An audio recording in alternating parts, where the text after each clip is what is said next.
continuing to section 1.6, symmetric, alternating, and dihedral groups. So this kind of completes the material you probably covered in a first introduction to algebra class. That'd be Introduction to Modern Algebra at ETSU. After this, we'll get into some things you wouldn't have seen in that first class. And of course, we've done things in way more depth than you would do in these introductory senior level classes already. So what we're going to do is define some families of graphs as hinted by the title of the section. So in particular, the symmetry groups, symmetric groups, the S sub n groups are fundamental first topics. So in this video, let's try to get the symmetry groups, the S sub n groups defined. And that'll require us to deal with permutations. And we've dealt with these permutations a little bit hands-on already. Okay, so for I1 through I sub r, distinct elements of the set I sub n, the symbols 1 through n. So we're looking at the symmetry group S sub n ultimately. The ordered R tuple, I1, I2, up through I sub r, denotes the permutation that maps I1 to I2, I2 to I3, I sub r minus 1 to I sub r, and then maps I sub r back to I sub 1.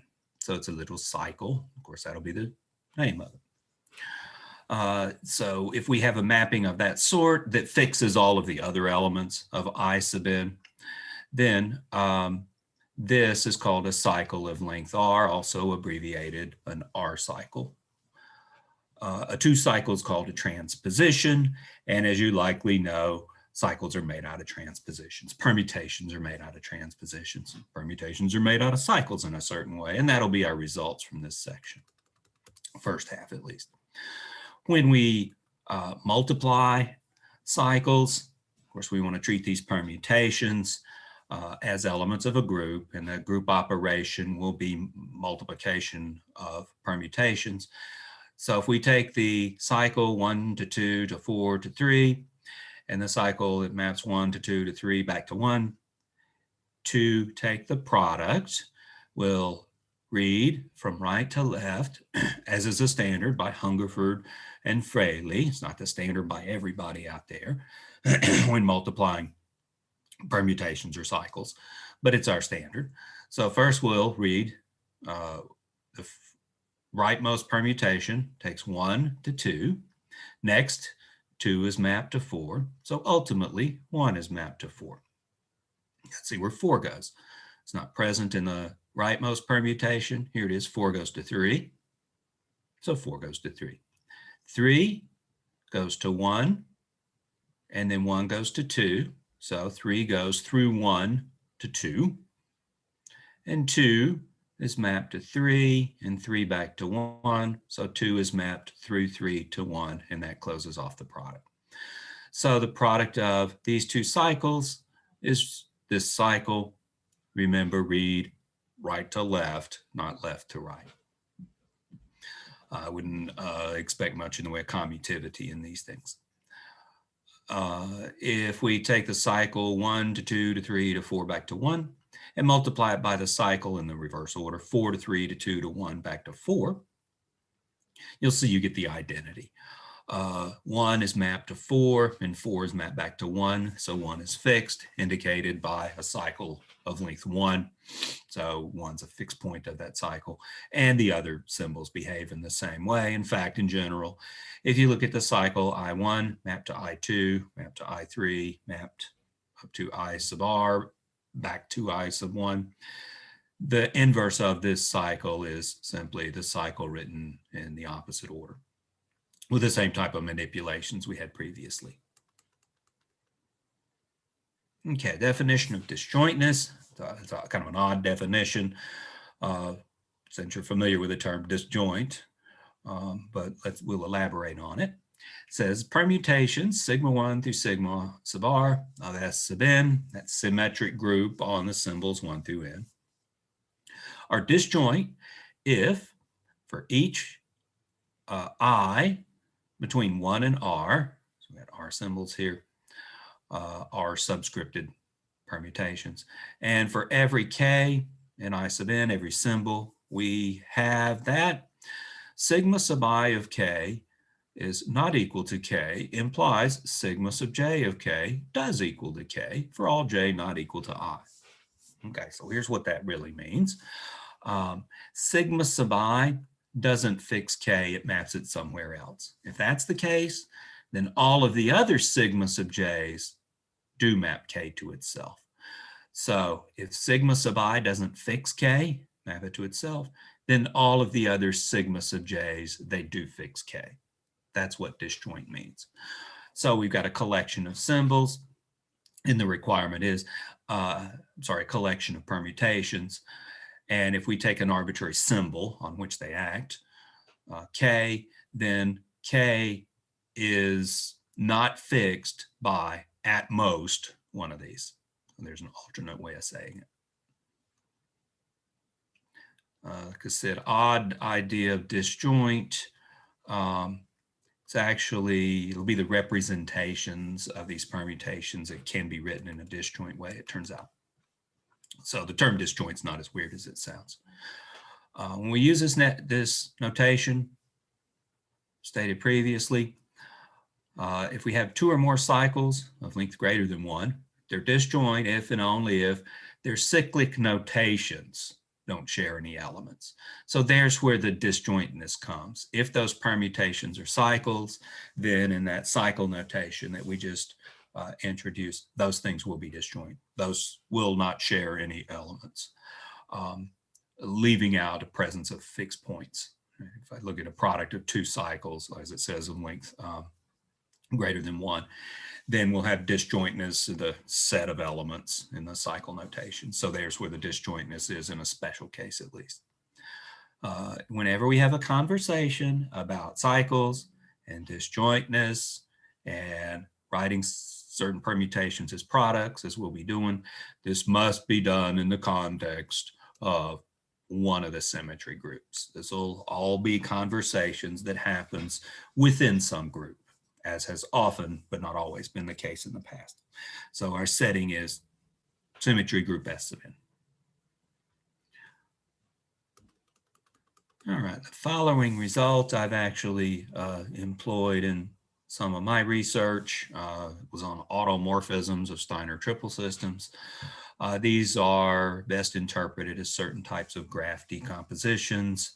Of course, an automorphism of one of these things is a one-to-one and onto mapping of the thing to itself, which preserves the structure. The structure is the graph decomposition in these things.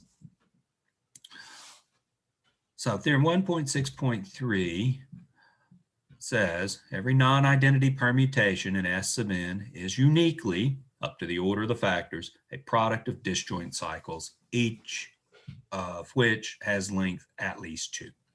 So we're ignoring fixed points in this product. So this allows us to say exactly what permutations in S sub n look like. They're products of cycles, products of disjoint cycles, of length at least 2. Let's look at the proof. Okay, proof of this is pretty long. All right, so let's go through this. So we'll start with sigma in S sub n, a non-identity, every non-identity permutation. We're going to define an equivalence relation.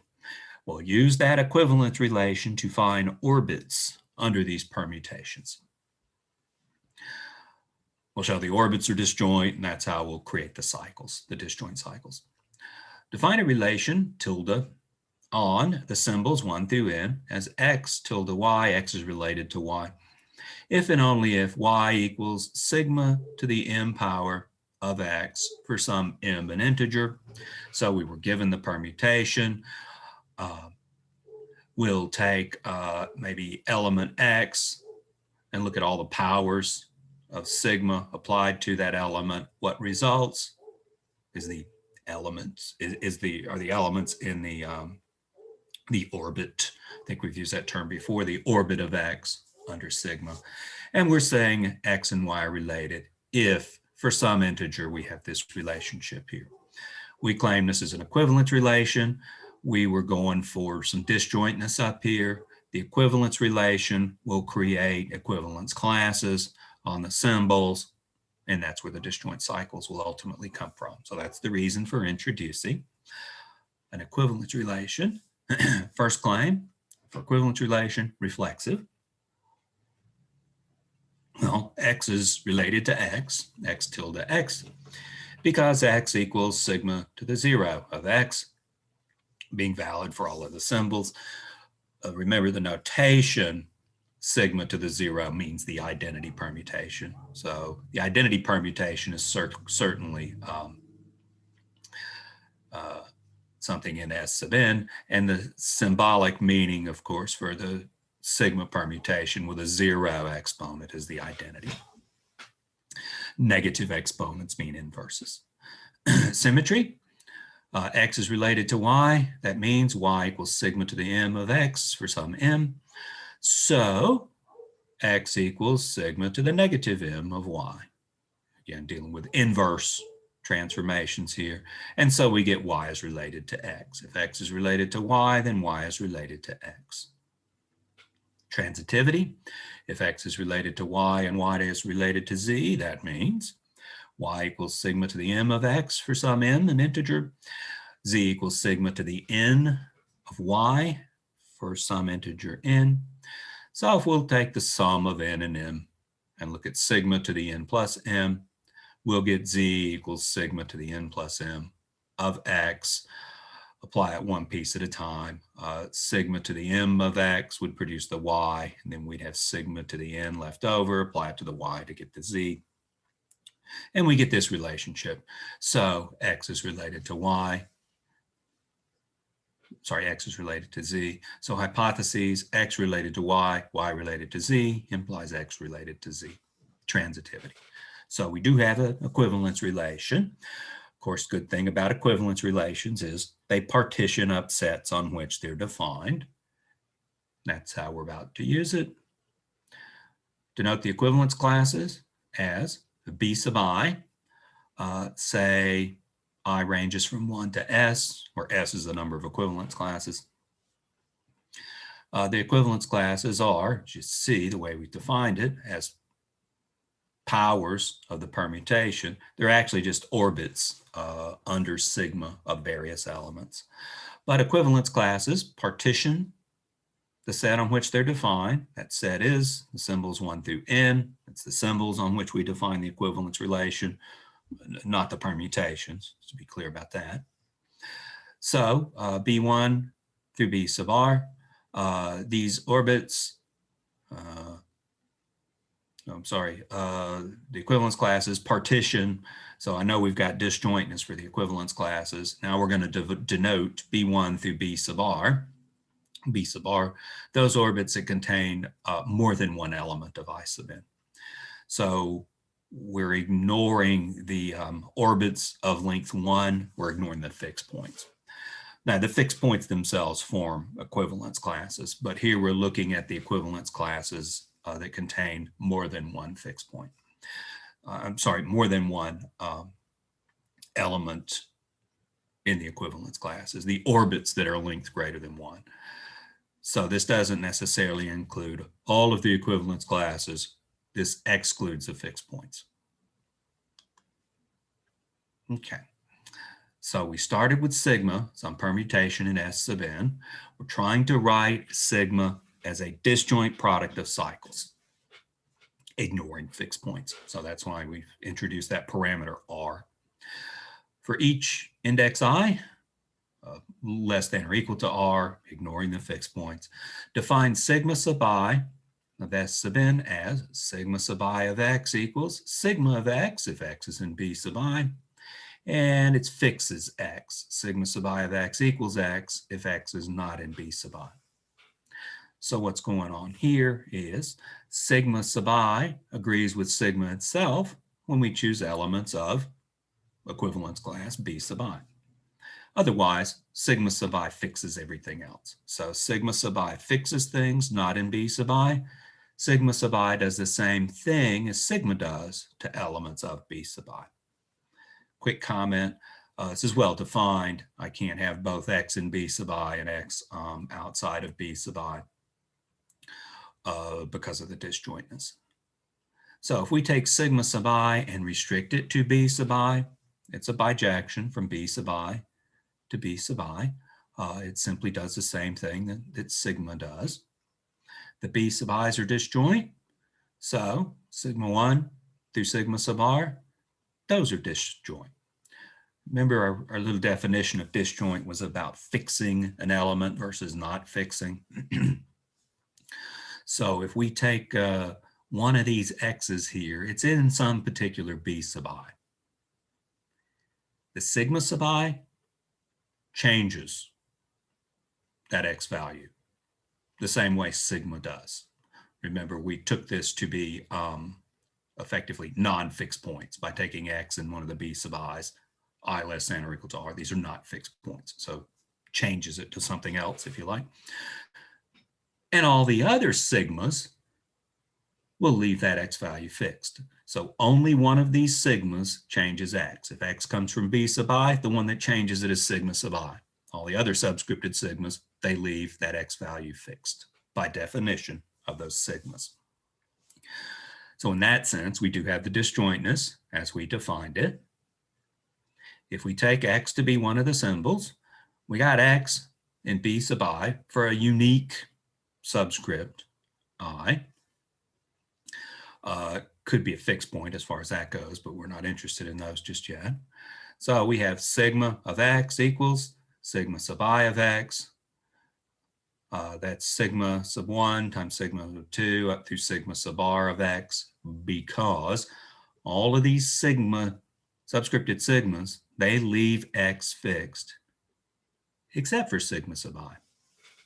Sigma sub I is the one that changes it the same way sigma does. So we can take sigma, in particular, take sigma and write it as a product of these subscripted sigmas. These subscripted sigmas are disjoint. We got here with the equivalence class stuff. So we've got agreement of sigma as a product of these sigma 1s through sigma sub r's on that set I sub n. So we've written sigma as a product. The claim was we can write sigma as a product of disjoint cycles in a unique way. We've written sigma as a product. We do have disjointness. What we need to show is cycle and uniqueness.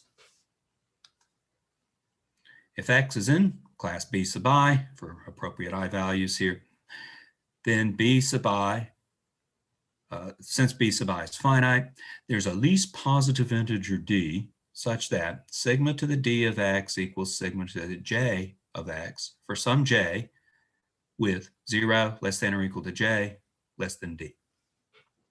All right, what we're doing here is taking powers of sigma and applying it to this element x. Think of parameter d as the first time that the orbit of x wraps around and intersects itself. My choice of words there, not Hungerford's. But we get these things to overlap. They have to overlap. The set B sub I is finite. So when I take powers of the permutation, eventually there has to be repetitions. So we're choosing d to be the smallest value such that we get a repetition, smallest positive value. Okay, well then we have sigma to the d of x equals sigma to the j of x. For the record, j is strictly less than d. J could be 0. And d is positive, strictly positive. That was the way we chose it. Since we have this relationship, we could apply sigma to the negative j to both sides. We can conclude sigma to the d minus j of x equals x, fixes x. And d minus j from our choices of the parameters is strictly greater than 0 and strictly, is less than or equal to d. Strictly greater than 0 because j is strictly less than d. So d minus j is strictly greater than 0. that inequality less than or equal here because we did allow j to be 0. So if j is 0, then there's a possibility of equality here. So we have sigma to the d minus j of x equals x. We must have j equals 0, and so sigma to the d of x is x itself. Sigma to the d fixes x. If that ain't the case, if j was not 0, then we'd have sigma to the d minus j. How did I word it? Wrapping the orbit around and intersecting itself at something less than d. It actually happens at d minus j. The orbit of x starts at x, and then you get sigma of x, sigma squared of x, and so forth. If you wrap back around to x itself at d minus j, where d minus j is less than or equal to d, then you ain't got the smallest, the least positive integer for which that occurs unless j equals 0. So we draw the conclusion that j equals 0 and sigma to the d power of x equals x. So when we look at the orbit of x, we get x, sigma of x, sigma squared of x, sigma to the d minus 1 of x, back to x. We just showed sigma to the d of x equals x, and that's the first time the orbit wraps around and intersects itself. And we didn't initially know it maybe didn't wrap around and intersect itself somewhere in here. It doesn't. It wraps around in a cyclic way and intersects the first term of that orbit, x itself. So we've got this cycle, x mapped to sigma of x, mapped to sigma squared of x, blah, blah, blah, mapped to sigma to the d minus 1 of x, mapped to x itself, sigma to the d of x equals x. So we've got this cycle. It's of length at least 2 because d was at least 1, d was positive. So this includes x and sigma of x. Remember, x wasn't a fixed point. We chose it from a b sub I that didn't involve fixed points. So we've produced a cycle. That's a good sign. If sigma to the m of x is in b sub I, then we can take this exponent m, use a division algorithm, divide it by d.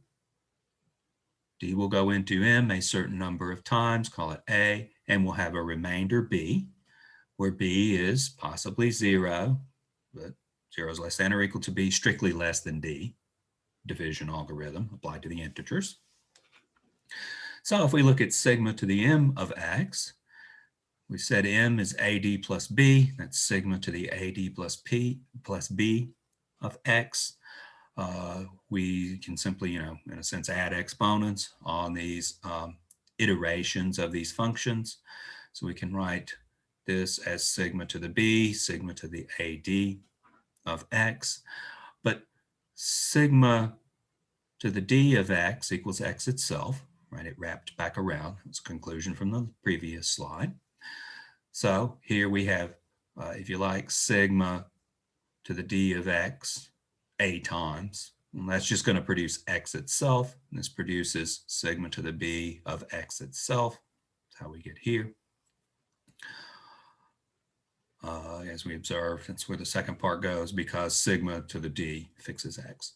So we've got sigma to the m of x equals sigma to the b of x, where 0 is less than or equal to b is less than d. Well, if I look at the powers of sigma up through d as applied to x, produces this stuff here, well, we've just taken an m value and we get out the same element as we would get by applying sigma to the b to x. Sigma to the b of x, where b is between 0 and d minus 1, including the endpoints, that's these things. So sigma to the m of x equals sigma to the b of x. Sigma to the b of x is one of these. And sigma to the m of x equals one of these, therefore.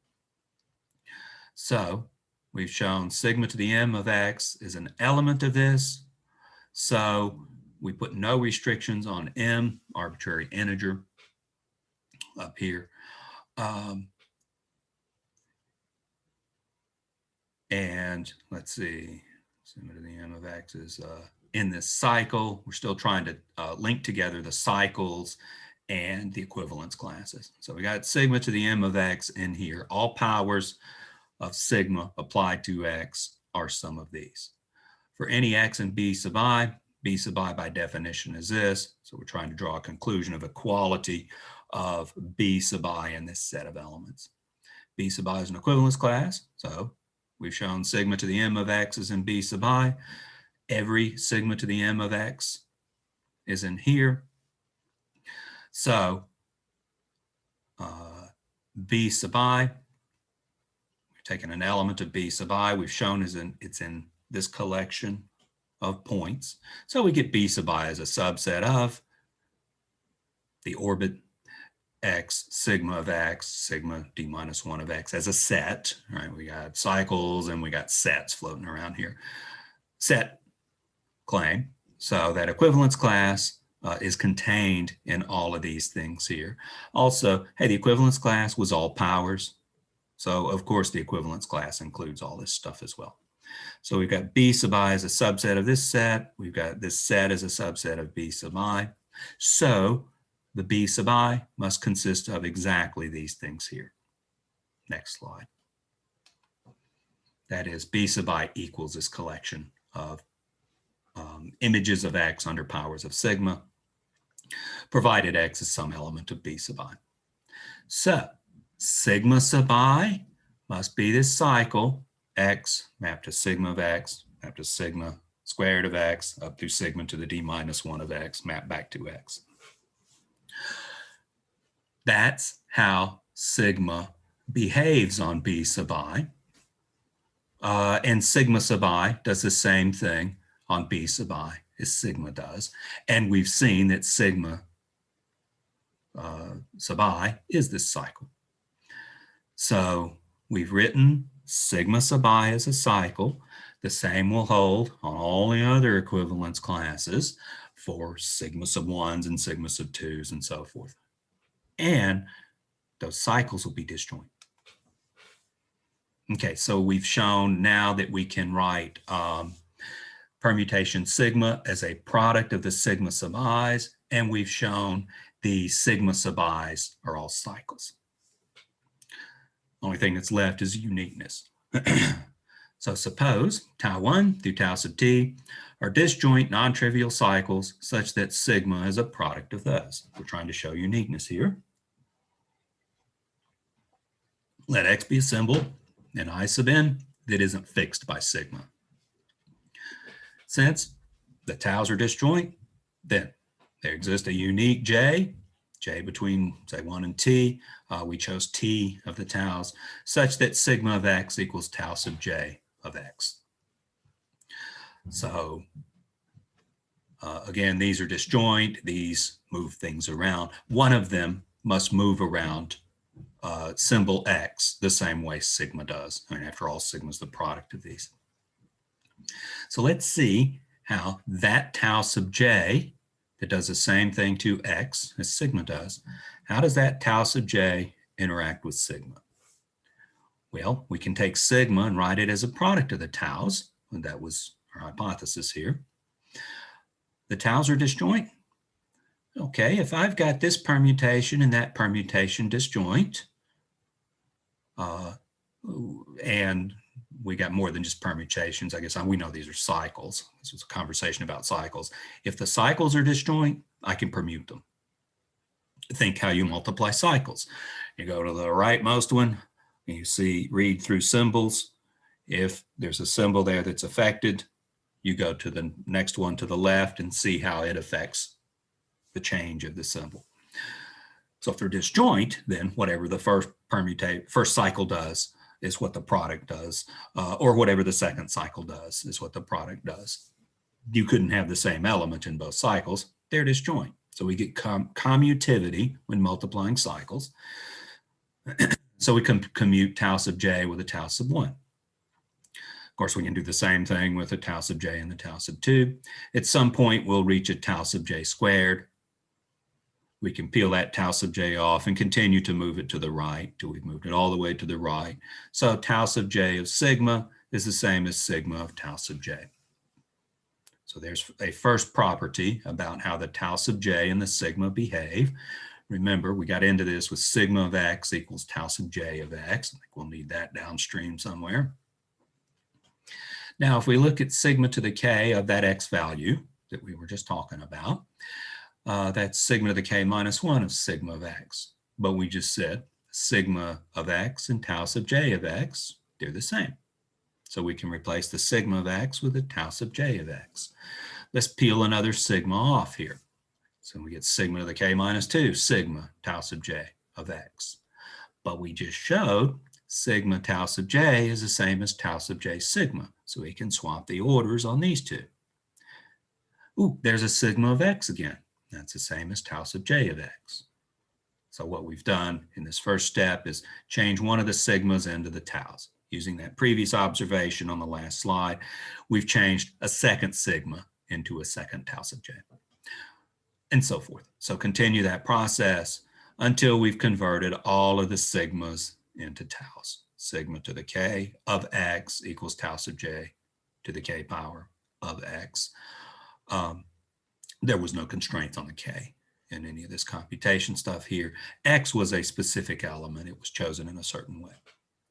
So the orbit of this x under tau sub j is exactly the same as the orbit of x under sigma.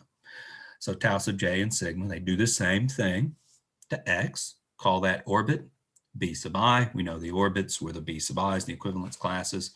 We set things up that way.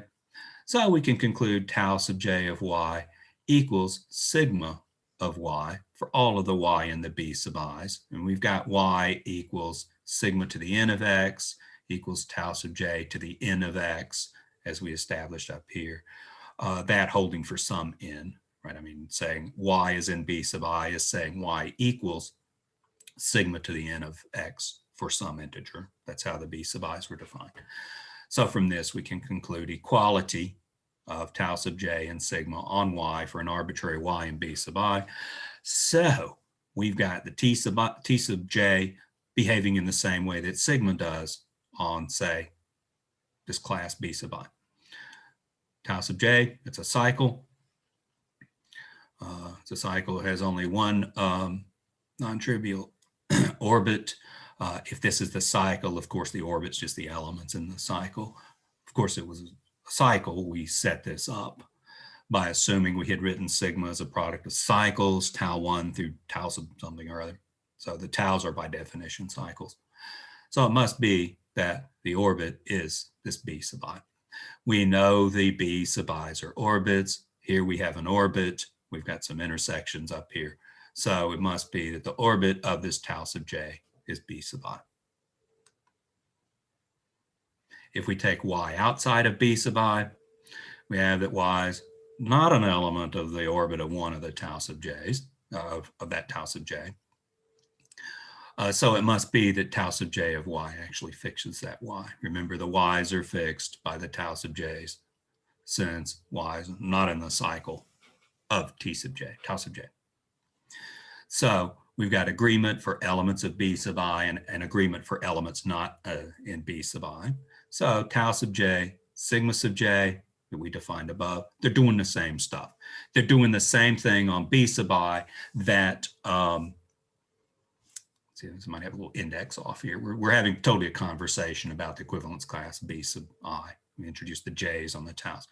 So probably should have a sigma sub I there, but we're getting the same behavior of the tau sub j's as we have for some sigma sub I. So we're getting agreement on those things. So now we've got that the taus one at a time do the same thing the sigmas do one at a time. May not have them in the same order, right? Order doesn't matter because of the disjointness that we have here. So I'm a little bothered that I don't have a subscript of I there. This will get corrected in the online notes. It should have an I there. So we get the taus and the sigmas, the subscripted taus and the subscripted sigmas to do the same thing. They behave in the same ways on these equivalence classes. I need to show there's the same number of sigmas as taus. I'm going to defer to Hungerford, who says a suitable inductive argument shows the number of sigmas and the number of taus has to be the same. So we can rearrange these things in such a way that we get sigma sub I equals the tau sub I for I equals, say, 1 through R. And there's the uniqueness of the representation. We did say something about unique product up to the order of the factors. Yeah, we're getting disjoint cycles, so I can permute those cycles around, and it produces the same permutation. We don't have uniqueness in orderings. We have uniqueness in the collection of disjoint cycles. And that takes care of 1.6.3. We'll look at a couple more results. The proof won't be as lengthy as that. I mean, that was mostly computational. But the fact that we can take a permutation on S sub n and write it as a product of disjoint cycles allows us to talk about what's commonly called the type of a permutation. This, this is not in Hungerford. This is some stuff that's come up in some of my research with the Steiner triple system stuff. So this result allows us to classify a permutation according to its type. Sometimes it's called cycle type. The type of a permutation in S sub n, call it pi, is square bracket pi equals square bracket p1, p2 up through p sub n if the disjoint cyclic decomposition of pi contains p sub I cycles of length I. First off, you know the disjoint cyclic decomposition of pi exists by theorem 1.6.3. And what we're saying here is p sub 1 is the number of fixed points. P sub 2 is the number of transpositions, cycles of length 2. P sub 3 is the number of cycles of length 3. P sub n is the number of cycles of length n, and we're looking at permutations from S sub n. So if we have pi to be of type 0, 0, 0, 0, 1, it's a single cycle of length n. If we have pi consist of n fixed points and no other cycles, then it's simply the identity. If we had it to consist, say, to be of type 0, 0, 0, we get a 2 somewhere over here, 0, 0, 0, then it consists of 2 cycles of whatever length this is, and everything else is there, and there are no other cycles of the other length. There's no fixed points, you see. The number of fixed points are given here. So this type thing will require that if we sum I times p sub I, we'll get n. I mean, the number of symbols we have is n. They're either fixed or in transpositions or in 3 cycles or whatever. So if we'll sum from I equals 1 to n, I p sub I is the length of the cycles, and p sub I is the number of cycles of length I. So when n equals 1, we count the number of fixed points, 1 times p sub 1. When I equals 2, we count the number of points in transpositions, number of symbols in transpositions. There's p sub 2 transpositions, and the length of each one is 2. I equals 3, we count the number of symbols in 3 cycles, and so forth. There's only n symbols, so we get this relationship here. Some additional definitions, also not in Hungerford. Permutation of type 0, 0, 0, 0, 1 is called a cyclic permutation.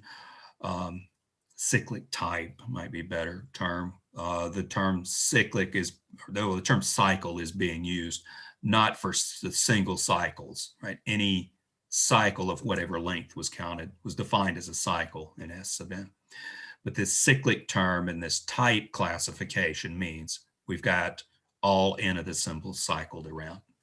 If we had a permutation of type 0001, 0001, and a bunch more zeros, or 002, 000, it's called bicyclic. It's actually a term I made up in this setting. It consists of 2 cycles. Here the 2 cycles are the same length. Here the 2 cycles are different lengths. A permutation that has f fixed points and n minus f over 2 transpositions. Need to check the arithmetic, make sure that adds up to n with this formula. It does. This is called an involution. I didn't make up that term. It's called an involution because if you'll square it, you get the identity. So square it, the fixed points stay fixed, the transpositions become fixed points, and everything's fixed. So that's the reason that's called an involution. But there's a little stuff from outside of Hungerford about this permutation stuff. that's from the realm of, well, the general realm of discrete math. And we're talking finite groups. So it's not surprising we find some connection of this stuff with discrete math, finite math, if you like. Two claims. We'll go through the proofs. These are not so bad, given that previous result. It says the order of permutation, sigma and S sub n, is the least common multiple of the orders of its disjoint cycles. Remember, the order of an element is the power to which you raise it to get the identity, smallest power, smallest positive power, to which you can raise that element and get the identity. And I think you can probably guess what the order of a cycle is. Another claim, every permutation in S sub n can be written as a product of not necessarily disjoint transpositions. Well, we can prove both of these because you know what sigma and S sub n looks like. It's a product of disjoint cycles. So the proofs of both of these are short, and they're both based on that fact. Okay, least common multiple of the orders of its disjoint cycles. All right, well, let sigma equals sigma 1 through sigma sub r. Let this be a disjoint cycle product for permutation sigma. So I can take the conversation from permutation straight into cycles. Disjoint cycles commute, as we stated earlier. So if we take sigma to the m power, the commutivity allows us simply to put that exponent on each of these terms in the product. Sigma to the m equals 1, by which I mean this is a cycle only on 1. It fixes 1, it fixes everything. I write something on the right-hand side.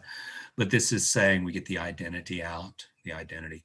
So we get sigma to the m power to yield the identity if and only if each of these constituent sigmas yields the identity to the m power. Remember, these are disjoint. If any one of these is not the identity, then that's not the identity. So if the left-hand side is the identity, each of these being disjoint must be an identity as well. Sigma sub I to the m power must be the identity. Sigma to the m equals the identity if and only if the order of each sigma sub I divides m. That was theorem 1.3.4. So we must have sigma to the m equaling the identity, implying each of these orders of the sigma sub i's, they must have orders that divide m as well. So how do we get the first one to be the identity? We have a divisor of m. What's the order of the first one? Let it be the smallest power that divides m, which produces the identity. So to get each of these, when raised to the m power, to produce the identity, we need a multiple of m. For each of them, we need the least common multiple of the orders of the constituent ones. Given we've raised it to the m power, we have to have these divisors of the exponent. And the smallest divisor of the exponent is the order. So the order is the least common multiple of all of those. And we'll have sigma to the k equal to the identity for no positive k less than or equal to that. So that's what the order is. So the order of the sigma element is the least common multiple of the orders of each of the constituent parts. If you know how cycles behave, then you're in good shape to discuss how elements of S sub n behave. Next claim was every permutation in S sub n can be written as a product of, not necessarily disjoint, transpositions. So permutations are products of transpositions. There's a different kind of statement than the previous statement. This doesn't get into the disjointness and uniqueness stuff. We know by theorem 1.6.3 that every permutation is a product of the cycles. So all we need to show is that every cycle is a product of transpositions. The permutations are products of cycles. Let's show cycles are products of transpositions. Take a one cycle, like I need to consider permutations that are fix everything. You want to fix everything, consider cycle that fixes everything. I'll represent it as fixing x sub 1 or have something to write. We can consider that a product of the transposition x1, x2 with really with x1, x2. Transpositions, they swap things two at a time.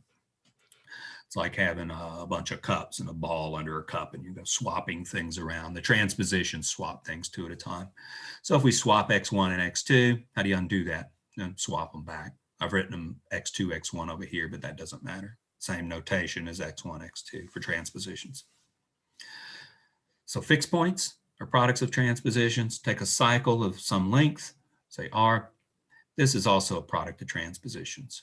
Here we go. Actually, I should have read that from right to left, shouldn't I? Same result. Swap them and swap them back. Here, we want to see that x1 is mapped to x2. Let's see, x starting on the right, x1 is mapped to x2, and there are no other x2s. Look how it's written. x1 times x sub r, x1 times x sub r minus 1, x1, comma, down to x1, x3, down to x1, x2. So there's no x2s over here, and x1 is mapped to x2, as it should be. How about x2? x2 is mapped to x1. There's another x1 over here mapped to x3, but there's no other x3s over here. So x2 is mapped to x3 as it should be. And you can see from the pattern, x3 is mapped to x1 and x1 is mapped to x4 in the next one reading right to left. And so x3 is mapped to x4 as it was meant to be. And x sub r, there's no x sub r's except here. X sub r wraps back around to x sub 1, and that's how you write an R cycle as a product of transpositions. They didn't say anything about disjointness, which we took big advantage of, and every one of these transpositions includes an x sub 1. But we can write permutations of S sub n as products of transpositions, maybe not uniquely. In fact, we can write the cycle 1, 2, 3 is the transpositions 1, 3, 1, 2, as is easily checked, or is this product of transpositions? Yeah.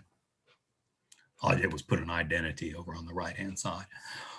So you don't have a unique representation of cycles or permutations as products of transpositions. There's not a uniqueness in terms of the products. There's a uniqueness of something, though.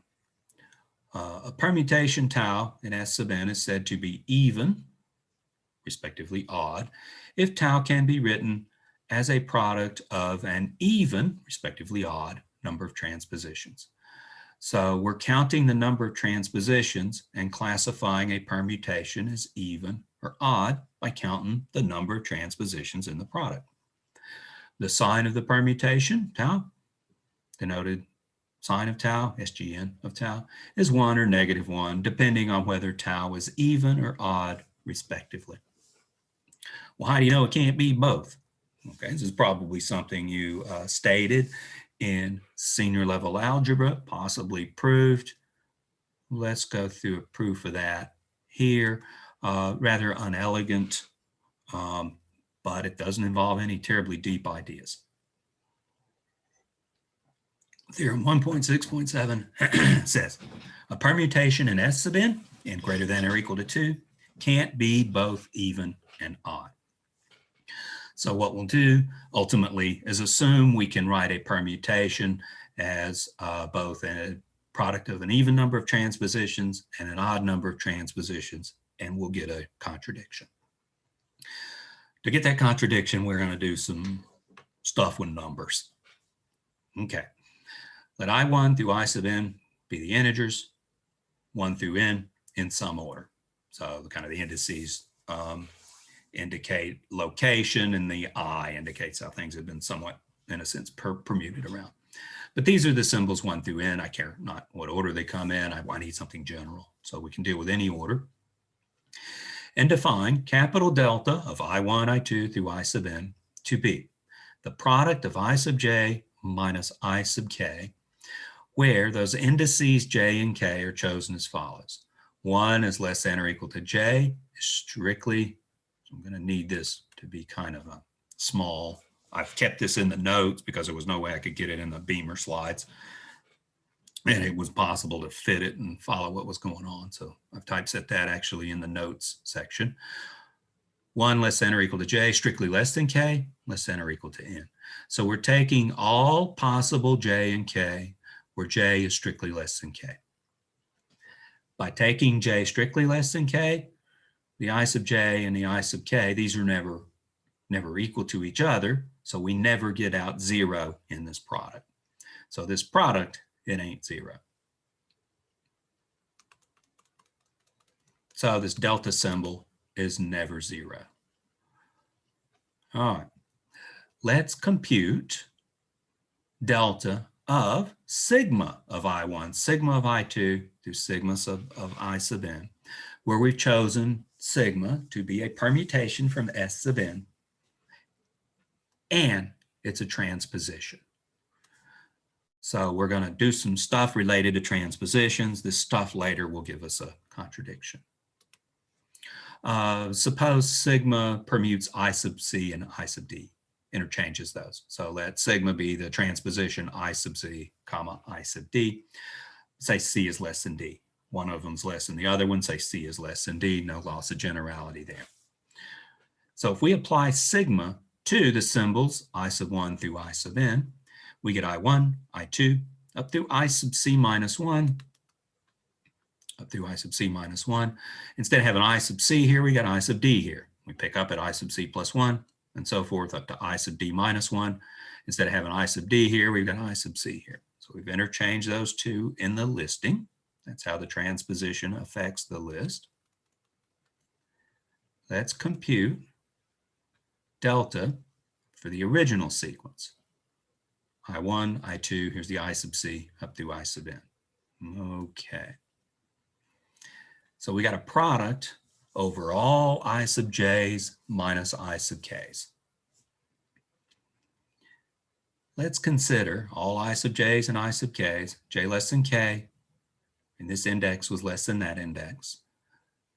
And let's not let j or k be c or d. So what we have here is all terms in that original product that don't involve I sub c, nor do they involve I sub d. So this is all things in that product involving neither I sub c nor I sub d. Now we need to find all the terms up there that involve I sub c or I sub d. We'll take a product I sub j minus I sub c over j less than c. Take your, maybe I think of this as yeah, j less than c. This is sum of, no, this is all of the admissible differences with I sub c on the right. We've got all indices over here, j less than c. Look at products of this form where j is less than c. This is sum of the admissible differences that have I sub d on the right. We got I sub d on the right. I need this index to be less than d. Well, we're taking the index to be less than c, so it's not all of them. Well, let's get the rest of them. We've missed c. We're still going to skip c itself. So I'm not going to have c and d, I sub c and I sub d together until the end. And we get the rest of those indices less than d, except for c. So this is all of the admissible differences with I sub d on the right-hand side, except for I sub c minus I sub d. We skipped that one. Okay, not hard stuff, kind of weird stuff, messy stuff. Let's look at admissible differences with I sub c on the left. Okay, we got I sub c on the left, I sub k on the right. That k index will have to be greater than c. Let's take it greater than c and less than d. So it's not all of them, because the k parameter's got to go all the way up to n. We've missed the ones that are greater than d. Okay, well, add those in down here. So this is the remaining differences with I sub c on the left, I sub k on the right. K ranges from everything greater than c up to d, all the way up to n. I didn't typeset all of that stuff, except for d itself. I sub d on the left, I think that one we hadn't done yet. I sub d minus I sub k, let the k parameter be greater than d, so that includes all of those. And everything is here. You might need to convince yourself of that, except a difference that includes both I sub c and I sub d. So we got to throw that one in. Remember, c was less than d, so we get this type of difference there. So that's those differences in the original delta formula broken into some pieces. We're breaking them into pieces so we can see what's going on. First, let's rename them. Take those products we had, name them A, B, C through G, because there were, I guess there were 7 of them. And then you got the I sub C minus I sub D out front. Remember, that's going to get swapped. Turns out, in the end, nothing else is going to change when we apply the permutation. So let's define sigma of A to be the product of sigma of I sub j minus sigma of I sub k over the same indices we had up here. And do the same thing with the B's through G's. So define sigma of A through sigma of G. We'll also need sigma of this little difference here. And that's where the negative sign will come from. Remember, we're looking for something in terms of signs of permutations. All right. So first claim is sigma of A equals A. When you apply permutation sigma, what's it do? It swaps I sub C and I sub D. I sub D, C and I sub D aren't in the product. So sigma doesn't do anything to A. There's no I sub C's and I sub D's there. So that one's easy enough. Sigma of B equals sigma of C. Okay, so sigma of this equals that. What's sigma going to do? It's going to change the I sub C's into I sub D's when we apply it to the B. So we'll change this to an I sub D. That'll give us an I sub D on the right. And notice the indices are the same. So now you see why we split the indices up the way we did. If we apply sigma to C, we'll also produce B. It just changes the I sub D to an I sub C. The indices over which the product is taken stays the same, the range of the J values. Let's leave it to some of your time. If you look at F and G, they behave in a similar way. F and G, same range, I sub C on the left, I sub D on the left. So apply sigma to one, you produce the other one. A little bit more complicated in D and E. The claim is sigma of D is some power of -1 times E. Let's check that out. If you apply sigma to D, so that'll produce sigmas on all these things, well, that'll swap them. No, I'm sorry. That'll change the I sub D into an I sub C. So we'll have I sub J minus I sub C. We wish to compare that with sigma of D, we wish to compare with E. So we'll compare that with what we get over here. All right. We do have the same range. The index ranges from, let's temporarily magnify it, ranges from C to D. Index ranges from C to D. Index over here is a J, over there is a K, but it's just a dummy variable. What's going to happen is this will become an I sub C when we apply sigma to it, but it's on the wrong side. Well, introduce a negative. How many negatives? Well, how many terms are there? There's one for every term. So what we would pick up is a -1 for each term. How many terms? I think there's D minus C minus 1. Look at the range of the indices. And that's the reason we get sigma of D to be -1 to the D minus C minus 1 of E, and a similar relationship over here. Negative signs have to be introduced in all of the terms. That's where the power of -1 comes from. Okay, so let's try to wrap this up. If we apply sigma to the little difference I sub C minus I sub D, what I mean by that is, so we've defined this sigma symbol on these collections. sigma of I sub c minus sigma of I sub d. Well, it swaps them and it introduces this negative sign. And that's a negative sign you're going to keep. So if we look at delta of the sigmas, that's the same stuff we had before with I sub c and I sub d interchanged in that n tuple. I know how all these things we had before will relate to the sigma of A's and sigma of B things. This first one is the same as sigma of A. Second one is the same as sigma of B. Right. Or no, sorry, it's the same as sigma of C. We get this sameness or interchanging to them, except where we pick up these negatives. And that's going to happen twice. Sigma of D is going to introduce a power of -1. Sigma of E is going to introduce a power of -1. So we'll have -1 to D minus C minus 1 twice. That's even. And these negatives will cancel out. And what we end up with then is the powers of -1 cancel out, except for the -1 that came from the I sub c minus I sub d. That one we're stuck with. That one comes out front. And what we've shown here, greatest hits, is delta of the sigma of I1 through I sub n is negative delta of the I1 through I sub n. That transposition sigma affects this delta thing by introducing a -1. That's where the sign change comes from a single transposition. So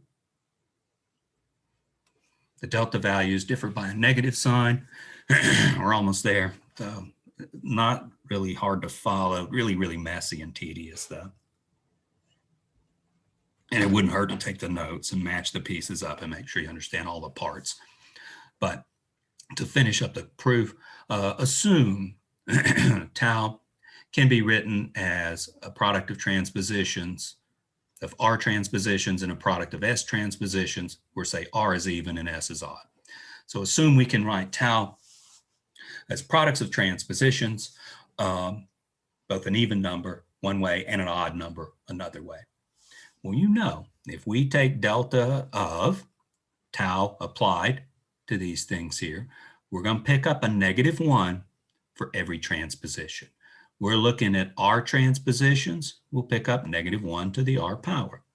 What we've done from here to here is drop the tau1 transposition. From here to the next one, we've dropped the tau2 transposition and so forth. So we pick up a -1 every time we drop the transpositions, and we end up with the identity, dropping those transpositions out. So we end up with the delta of 1, 2, 3 up through n. So with R transpositions, we get a -1 to the R. If we had S transpositions, we'll end up with -1 to the S. So both of these are, since we've assumed tau does the same thing that the sigmas do when multiplied out, we end up with a requirement that -1 to the R, delta blah, blah, blah, equals -1 to the S, delta blah, blah, blah. We showed delta blah, blah, blah is not 0. So we can divide this out. We draw the conclusion -1 to the R equals -1 to the S. Well, the only way that can happen is if both R and S are even, or if both R and S are odd. We assume they were different parity. Contradiction. They ain't different parity. They got to be the same parity. So you can't write a permutation both as a product of an even number of transpositions and as a product of an odd number of transpositions. So that sign of a permutation that we define is well-founded. Last little observation, that was really just a really wild, involved, computational parity argument. And we dealt with an even oddness in terms of powers of negatives. Fraley, in the introduction to modern algebra class, she gives a couple of proofs, a couple of arguments for this theorem 1.6.7 that use linear algebra. He does something with counting cycles. Hungerford's proof really doesn't require any background to know how to multiply and how to interpret the permutations. Hungerford's proof here is the same proof given in Dummett and Foote's abstract algebra book. final comment.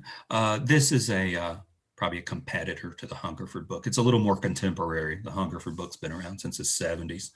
This is not so new anymore. But the Dummett and Foote book is a standard graduate abstract algebra book, and probably a competitor of the Hungerford book, and actually gives the same proof. So let's take a little break. We're at a point where we've dealt with a good deal of symmetry group stuff. Next, we'll move on to the dihedral groups. That'll be the next topic. Have a nice day. I'll see you soon.